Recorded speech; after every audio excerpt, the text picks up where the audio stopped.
This episode of the Red Bull Rant is brought to you by the fine patrons that support us through patreon.com/Red Bull Rant. You can support us for the low price of $1 a month, and you can get exclusive content, including a monthly wrap-up for the New York Red Bulls.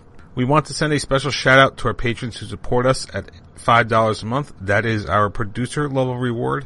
Thank you to Jeremiah Dempster, William Martin, Clayton John, and Christopher Admack. Now, on to the show. The Red Bull Rant is a free-flowing conversation amongst three lifelong wackos that may contain adult language. Listener discretion is advised.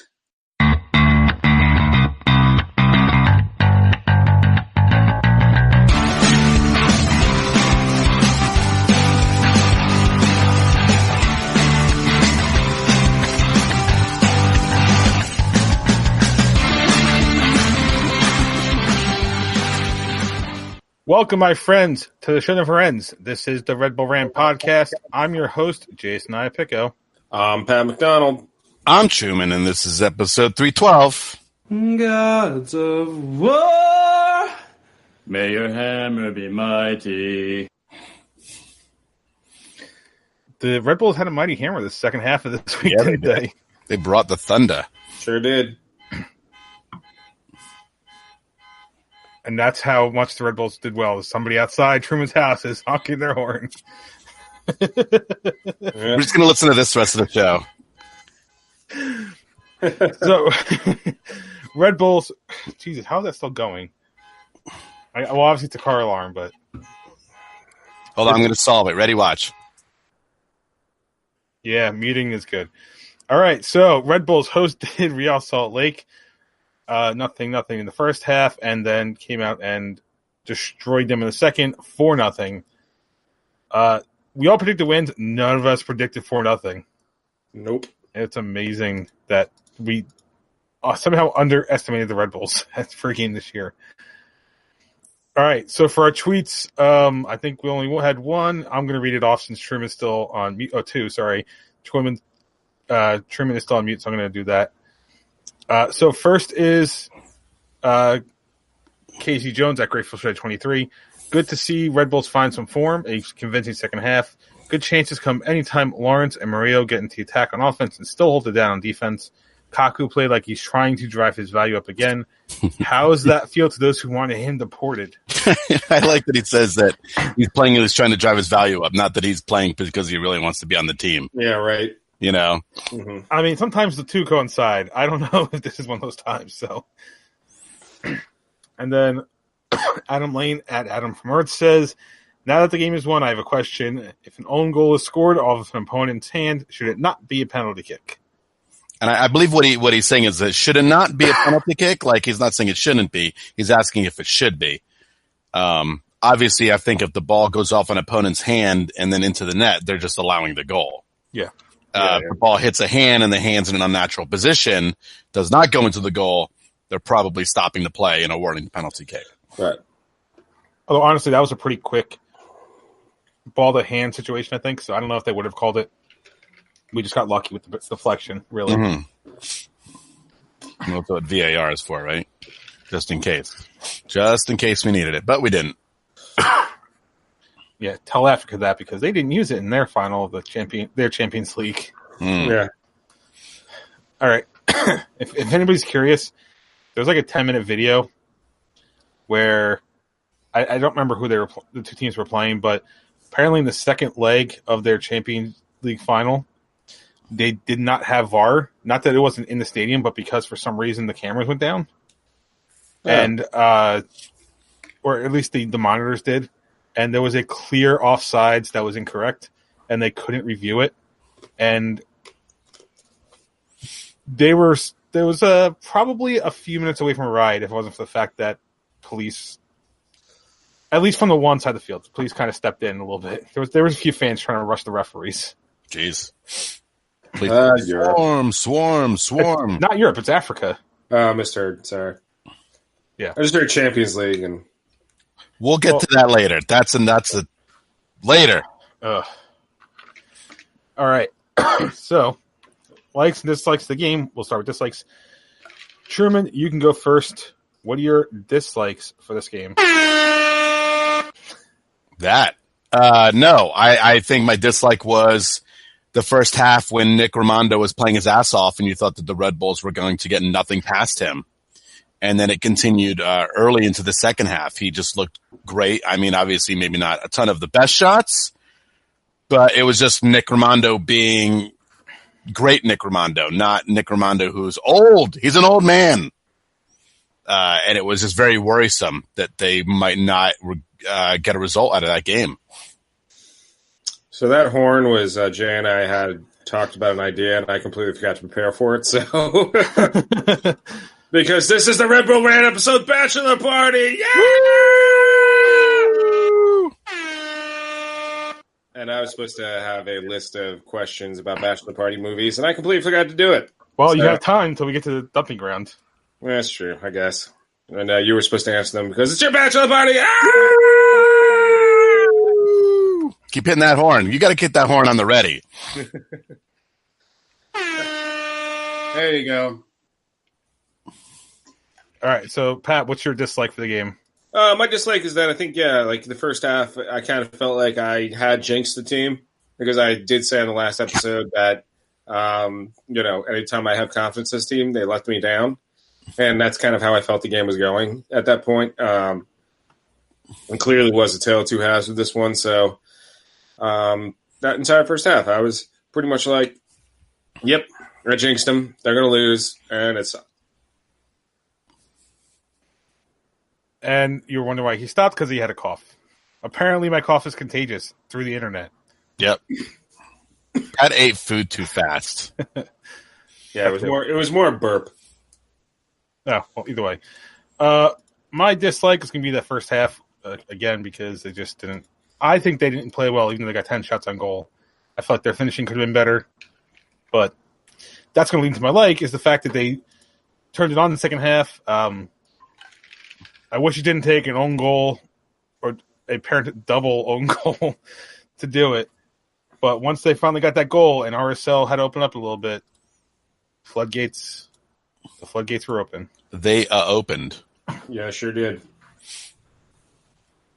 I guess are we doing reverse order again? I'll go into my like. My like is that, some of the guys that we all kind of figured were checked out earlier in the season between Michael Murillo and Kaku both had excellent games, really put their stamp on it. It's nice to see that whatever message they needed to hear, they heard it. And, I think there's some cynicism possibly with both of them because maybe their agents even told them like, hey, look, if you check out, your price goes down. So that could be the message they got. But either way, it is working. And they both had excellent games in this one. Yeah, I don't think it's agents giving players a motivation. I think players motivate themselves. I think Kaku had a reason to prove himself after the suspension. I think he wanted to come out, and he had a fantastic game, a really, really good game. I guess my like will just be the own goal because that was the beginning. That was the confidence builder. I know, it was an own goal. It was a double deflection. But the fact that the South Ward couldn't even get through one chorus of Twisted Out before they scored again off a great pass to Kaku, who just turned and put it right to his foot, who's finding form right now. So we definitely need that right now. We need more scoring. That it just opened the floodgates. It really did, and it just turned the crowd, and the crowd went crazy, and it just made for just an amazing night. Yeah. It's a game that I feel like this fan base has been waiting for a long time. They had the 4-1 win against San Jose, but even that one even didn't feel right for whatever reason. So this is one I think that we've been waiting for a long time. And on that second goal, you got a nice little beer shower, and there was a shirtless guy. Oh, my God. I didn't even know what was going on behind us. It's mayhem. Yeah. I meant to ask, was he more than shirtless? Because when I saw the video, that was kind of my first thought, was that he a little bit more than shirtless. I don't listen, I'm telling you, I have no idea what was going behind us, going on. I don't think so. I would hope not. I was just getting joy out of yours and Sean's reactions to the beer showers and shirtless guy. And it was funny. There was actually like a whole conversation on Facebook about like, what the hell was going on? Like, we're playing Real Salt Lake. What is happening? This isn't a chance, not a playoff game. It really was insane. Yeah. Season game against the Western Conference team. Why are we going bananas? We beat RSL, those bastards. Long-hated rivals. All right. So, any other afterthoughts for this game? I'll say that it was. I mean, it was a great night with the result. Oh man, what a beautiful night for a game! Yeah, you couldn't ask for just a better day overall. It was absolutely beautiful. The weather was perfect. Great crowd, probably because of fireworks night. Because people do like their fireworks. But let's have more fireworks nights. Let's have more theme nights. Listen, I'll do anything to get fans to the game. I'll do anything. Whatever we got to do. They really should. They really should do more theme nights. I mean, I feel like families look at that stuff and they're like, "Oh, this will be a good game to take the kids." And look, I know the hardcores maybe don't want really the fan base to be made of families, but hey, you get people excited about the game. That's great, and I think you kind of have to at this point. I mean, when I walk around town or if I'm at like one of the schools I work at, I see kids wearing Red Bull gear. Mm-hmm. I don't see adults really wearing Red Bull gear. So, I mean, it's just something I think for at least the next 10 years until those kids have jobs and money. That's what we have to deal with. I mean, to get hardcore, you got to start casual, right? That's right. Yep.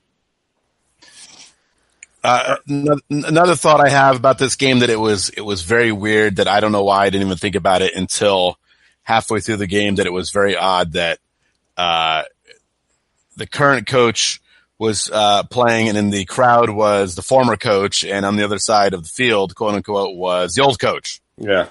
It was a triple Red Bull coach that night, which was, I don't know what the word is, but it was weird. It was very strange.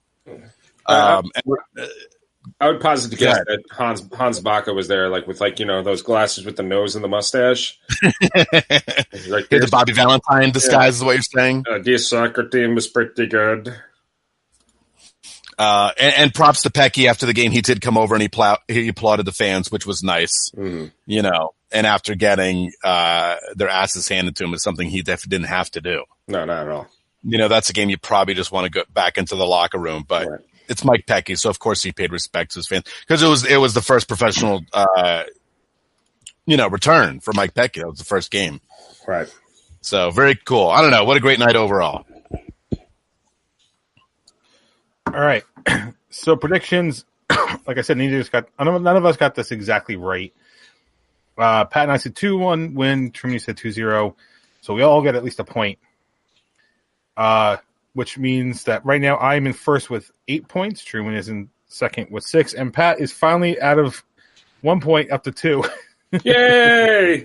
That really boggles my mind. I think we're going to start getting lots of points, guys, because I'm hoping this upcoming break doesn't kill their momentum. Yeah. But I think they have found themselves. In years past, they've successfully navigated the break, I feel like. We'll see. But before they get to the break, the Red Bulls do have a game coming up this Saturday, June 8th, when they travel down to take on the Philadelphia Union in a game that none of us will be watching live. Yeah, I wonder why. Can't imagine why. Some son of a bitch scheduled his wedding. What time is this game? 7:30. It's 7:30? Well, the ceremony's at 5, right? 2.5 hours in. You think we could someone can sneak a little action going on here?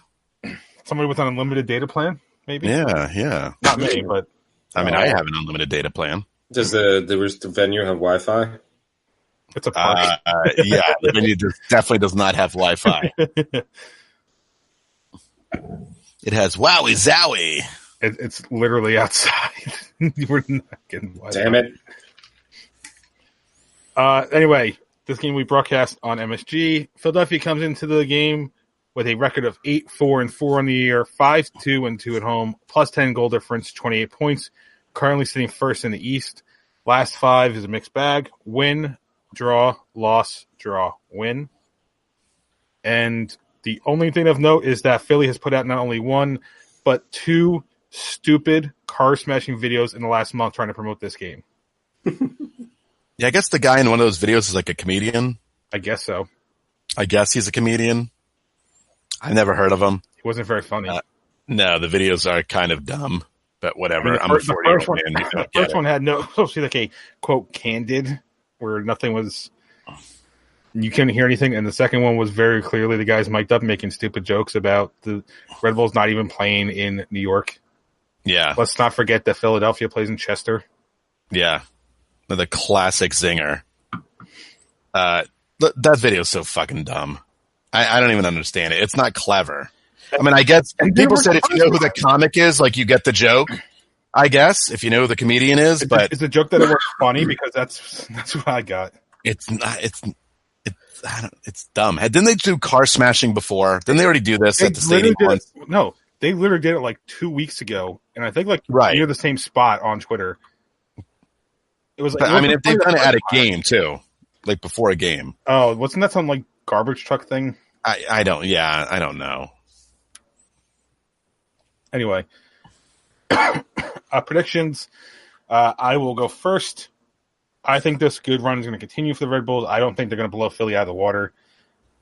They're just not there yet with the offense because we don't have a consistent goal scorer on this team. So I think we're going to take a very scrappy 2-1 win on the road. All right. You're up next. Yeah, I mean, I guess I got to be different. I'll throw the 2-0 out again. I think 2-0 win. I think you're right. I think this team is feeling themselves, and Philly is a pretty good team right now. They're not an amazing team right now. And the Red Bulls have had their number in the past. The Red Bulls have beat them down there. I think the Red Bulls are playing with an absolute ton of momentum, not only offensively, but defensively. Most importantly, the defense has been absolutely fantastic. It's been fantastic.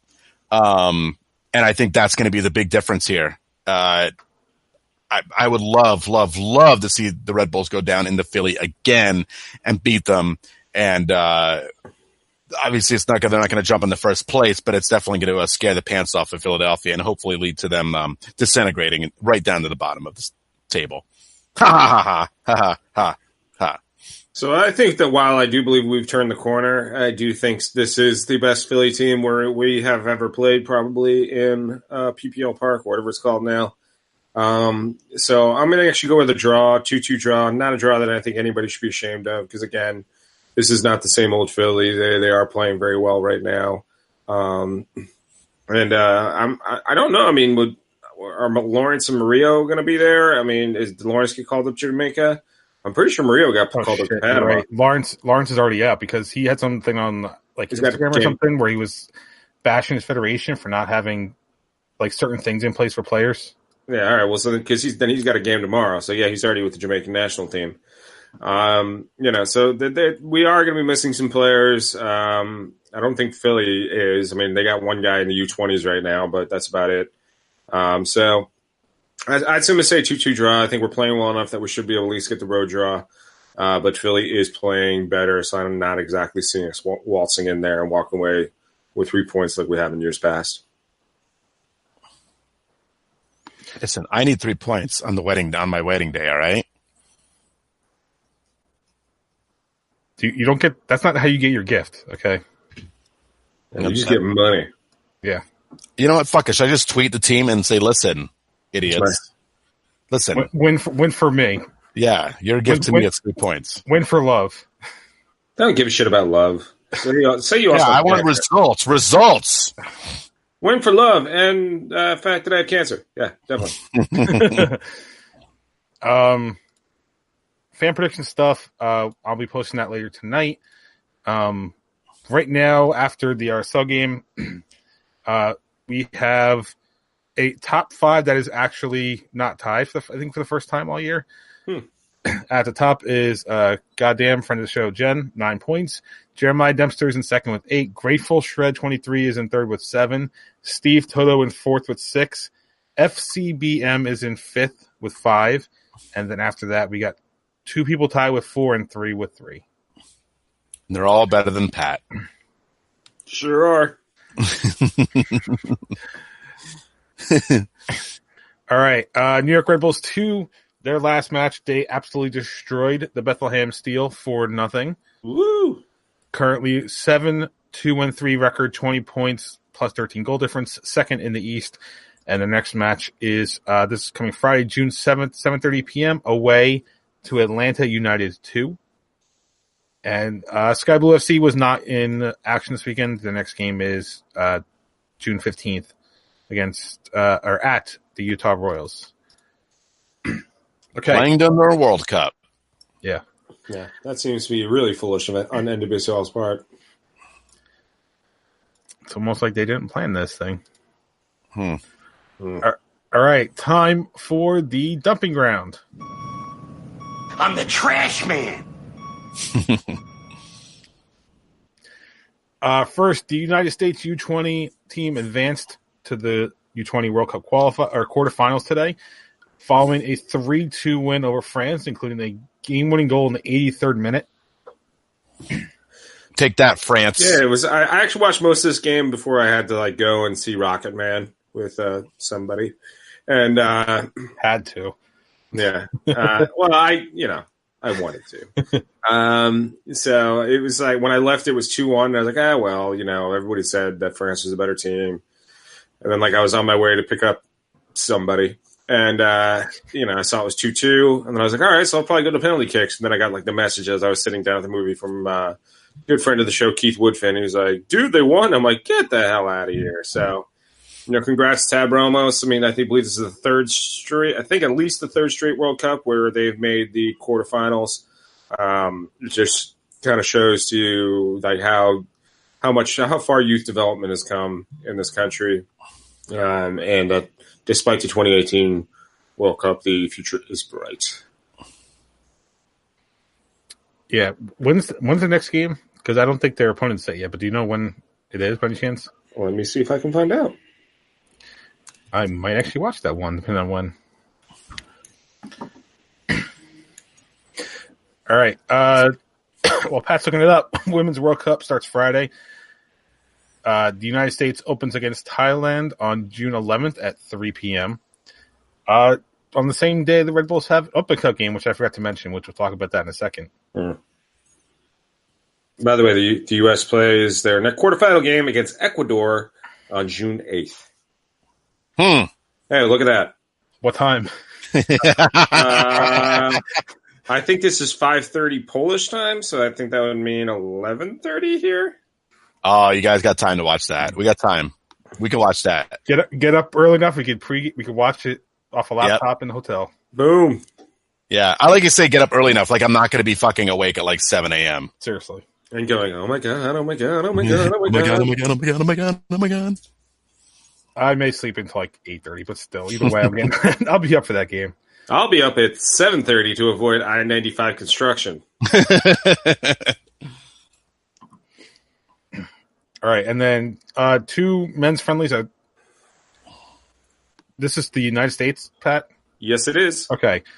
Tomorrow, U.S. is taking on Jamaica, and Sunday, we'll be taking on Venezuela in warm-up for the Gold Cup. The Gold Cup does not start until the 18th, so at least the U.S.'s involvement, so we will have another show before that happens. Now, these are the friendlies I like, because these are friendlies that actually mean something. Right. These are not just money grabbing. These are clearly, games where you're settling on your lineup, and the way you're going to play. So they'll definitely be worth checking out. Yeah, definitely. It'll be. The interesting thing about tomorrow's game is no Tyler Adams, no Christian Pulisic. They will absolutely be on the Gold Cup roster, but they were left off of this particular game. I do believe Aaron Long is on the roster for tomorrow night, so there's a chance he will be out there. It might be his first game action since he got hurt against was it Montreal? Was it earlier than that? Montreal. It was Montreal. Okay, so so that'll be interesting to see. I love the fact that our players, when they're hurt, are magically great when it comes, or magically back to health when it comes to playing for national teams. We'll see if he plays. We'll see if he plays. I don't know if he actually will. We'll find out. Can somebody tell BWP he got called up to England? That'll help. All right. Last thing I have, U.S. Open Cup, since I forgot to mention this earlier. Red Bulls are entering this upcoming week, June 11th. The game will be played at Montclair State against the New England Revolution. Game is 7:30 p.m. We discussed that last week, right? We discussed the dust up over the tickets last week. Yeah. But anybody want to put predictions on this game? Oh. I don't know. Red Bulls win 1-0. Who knows? Man not caring. Fair enough. All right. I'm not going to put predictions because I don't trust myself on those games because I don't even know who's going to show up for the Red Bulls that week. Right. Yeah. That's why I hemmed and hawed there. All right. Last thing I just put up there because I just remembered it. Ralph Ragnick is rumored to become the Red Bulls global head of operations, I guess. Specifically, he's going to be taking on more of a role in a new club formed in Brazil and the New York Red Bulls. Whatever. Nothing about Dennis Hamlet stepping down, just that he's going to have more of an active role in the team. It will be interesting. That's the money, but you know. I think it'll be interesting to see if it actually happens. Yeah. I wonder if Once a Metro will take a break from doing whatever it is they've been doing lately. They start masturbating over Ralph Ball again. That Twitter account is off the rails. It has gone insane. Yeah, I have no idea what's going on with that. Yeah, maybe you should put a full disclaimer, like, I don't run it anymore. I haven't run it for like 3 years now. Yeah, but now you really want to make sure everybody knows you're not running it anymore. Yeah, seriously. I'm pretty sure on Twitter I've taken that off my bio. Right? Hey, everybody, remember when Once a Metro wasn't a joke? It's because Jay was running it. Yep. It wasn't a joke before I ran it. It just wasn't as big. All right, so we're talking about Champions League now. I got to see if I got to talk to Dave at some point and see if I ever beat him in page views, just for fun. Probably not, but it'd be funny to see if I did.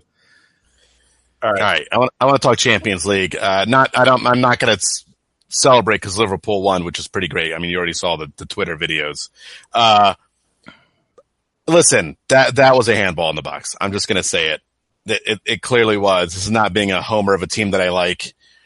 You can't have your arm out in an unnatural position, pointing at a guy, bringing it down, and have it deflect off your arm and not be called by the referee. I don't know. What do you want me to tell you? I don't know. I didn't watch the game. I didn't see it. The funny part was, as there's a 10-minute argument going on at the bar that I'm at, which I couldn't believe, I said, well, the good thing is there's very little chance this game's going to end 1-0. It almost did. It was pretty close to ending 1-0, and people are losing their minds. Thankfully, it did not. It was 2-0. And I got to say this. I've never seen teams organize celebrations faster than these teams that win, because Liverpool had a parade the next day. They got off a plane, pretty much got on 2 buses, and went fucking ape shit. I think it was Sunday. No, I think it was Sunday. It was Sunday or Monday. It was completely insane. They had buses painted up. They shamed every parade that I've ever seen over here. Shamed them. There's just a bajillion people in the streets. It's completely crazy. So I want, when like the Mets win the World Series, like that's what I want. I want like the streets flowing with blue and orange for like hundreds of miles everywhere. Because that's what we need. I mean, when the Red Bulls ever win the cup, it's going to be like 25 of us partying in a parking lot. Pretty much. I mean, I've accepted that fate. But yeah, I don't know. Not the greatest Champions League final game for sure. You know, I was definitely expecting a hell of a lot more scoring. And the fact that like Liverpool's top 3 guys, the only one who scored was Mo Salah, and it was on a penalty kick. You know. Not the greatest, but listen, I'll take it. I'm happy. I got to see a team win a championship, which I don't get to see that often. And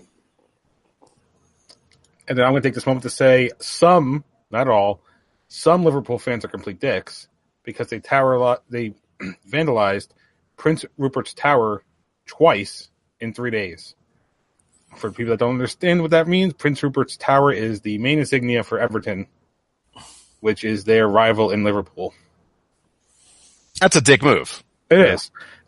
And credit to some Liverpool fans because they went out and cleaned it the first time, but then fucking dickheads had to do it the second time.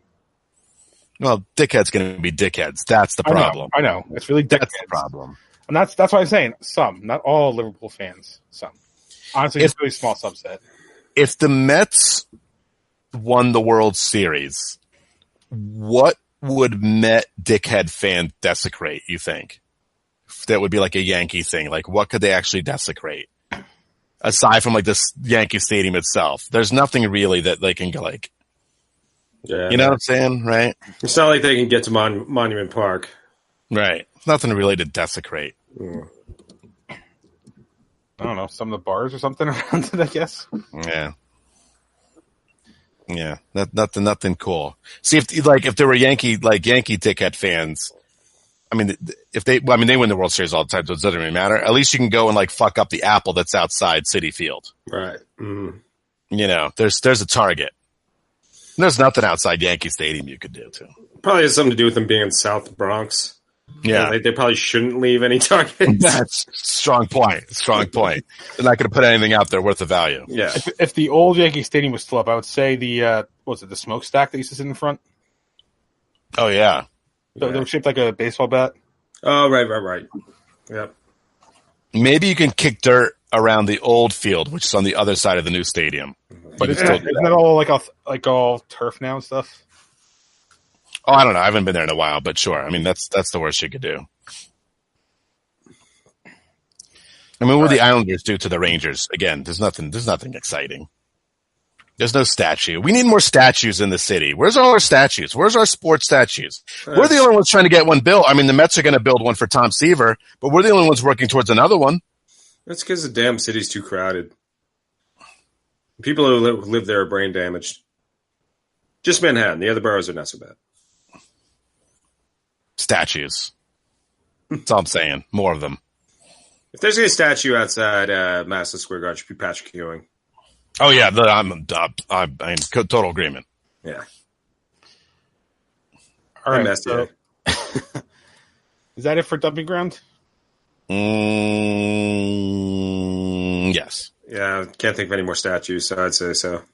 Okay. Pat, are you going with your segment this week? Or I do. All right. So then it's time for Pat's Betting Corner.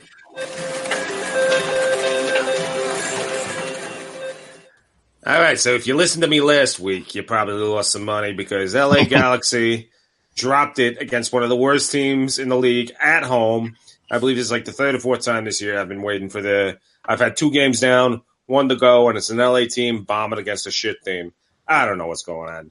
Now, this week, unfortunately, is a little bit difficult because there aren't that many teams playing this week. It's a small window, but I got you 3 right here. You got Toronto FC at home over Sporting Kansas City, who is not Sporting Kansas City of old. They're kind of crap this year.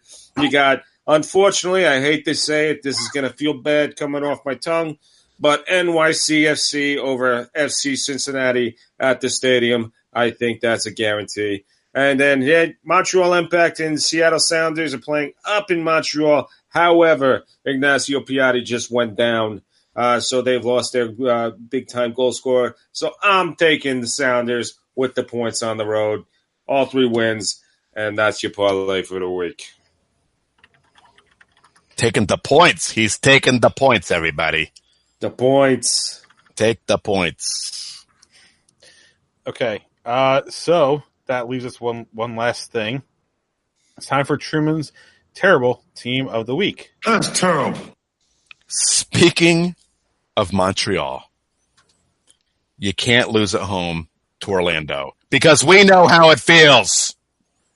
Don't do it, all right? Don't lose at home. Don't get shut out at home to Orlando. It's not the way to go. And Montreal lost at home 3-0. So they might be in for a double dose. Look, it's right here. Look. Why are you questioning me? It's right on the screen. You can't see. I was looking at something else. It's getting all. He's like asking like I'm making shit up. I'm not making shit up. It's right there. 3-0. 3-0. I saw something else that made that look. Yeah. So there you go. I mean, Montreal is totally deserving it.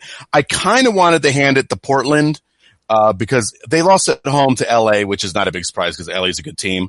But they were, on national TV with their brand new renovated stadium, first game of the year, blah, blah, blah, blah, blah, blah, blah. But I can't just because LA's, they're decent. They're all right. They're pretty good. They're okay. I can't wait to go to LA and beat the shit out of them when we play them in August. They're all right. They're okay. Yeah. They're not bad. Yeah. All right. So, anything else? God, no. I got shit I got to do. Yeah. All right, so let's wrap this one up. You can visit us at patreon.com/Red Bull Rant. $1 a month is all you need for exclusive content, such as our monthly wrap-up and any live post-game stuff we do. Email us at redbullrant@gmail.com.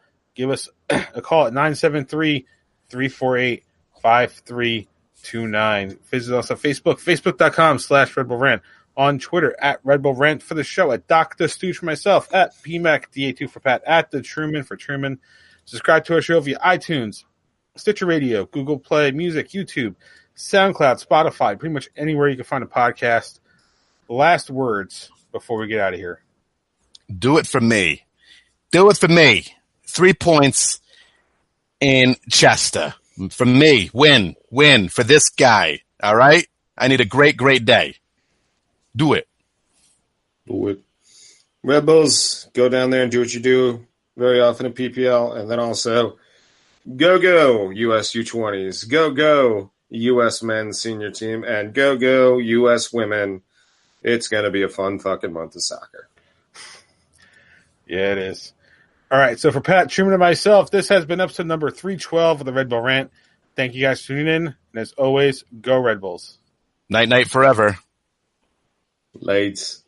Yeah, let's have a bachelor party with chicks and guns and fire trucks and hookers and drugs and booze. Yeah. All the things that make life worth living for.